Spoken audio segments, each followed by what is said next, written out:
Hello friends, आप लोगों ने मेरे पिछले रेसिपी को बहुत ही अच्छा रिस्पांस दिया।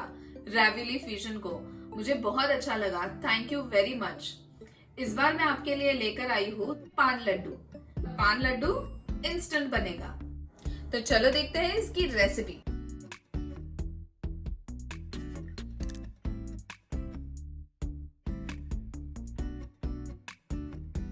जब दिवाली में इतना सारा फूड खा लेंगे तो डाइजेशन में प्रॉब्लम तो होनी ही है। तो चलो बनाते हैं पान और गुलकंद के लड्डू जो डाइजेशन बूस्ट करने में हेल्प करते हैं।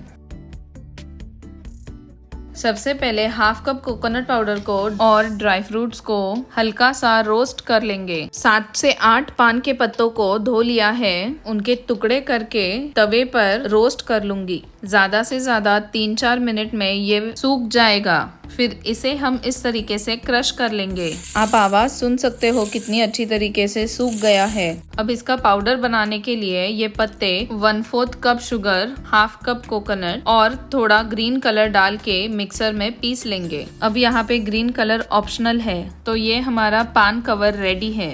अब बनाते हैं अंदर का मिक्सचर। हाफ कप गुलकंद, 2 बड़े चम्मच टूटी फ्रूटी, 2 बड़े चम्मच कोकोनट पाउडर और कुछ ड्राई फ्रूट। अब इन सबको अच्छे से मिक्स कर लेंगे। ये पाउडर है 1 बड़े चम्मच सौंफ और कुछ ड्राई फ्रूट की। सौंफ को और ड्राई फ्रूट को रोस्ट कर लिया था।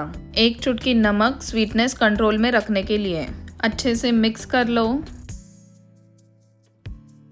अब हाथों में थोड़ा घी लगा लो और इस मिश्रण के लड्डू बनाना शुरू कर लो।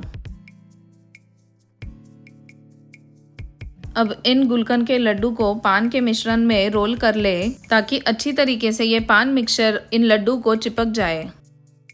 अब आप इन्हें सर्व कर सकते हो कभी भी कहीं भी। सिर्फ दिवाली के लिए ही नहीं, दिवाली के बाद भी आप इन्हें खा सकते हो क्योंकि ये बनते भी इंस्टेंट है और डाइजेशन में बहुत ही ज्यादा लाभदायक है। एक बार आप इन्हें बना लो तो फ्रिज में मिनिमम 3 महीने से मैक्सिमम 6 महीने तक आप स्टोर करके रख सकते हो। कैसी लगी मेरी ये लड्डू रेसिपी और पिछली वाली रैवियोली फ्यूजन रेसिपी? आप जरूर ट्राई कीजिए। बहुत ही यम्मी और बहुत ही टेस्टी बनेगी। और इस दिवाली कुछ नया ट्राई करते हैं।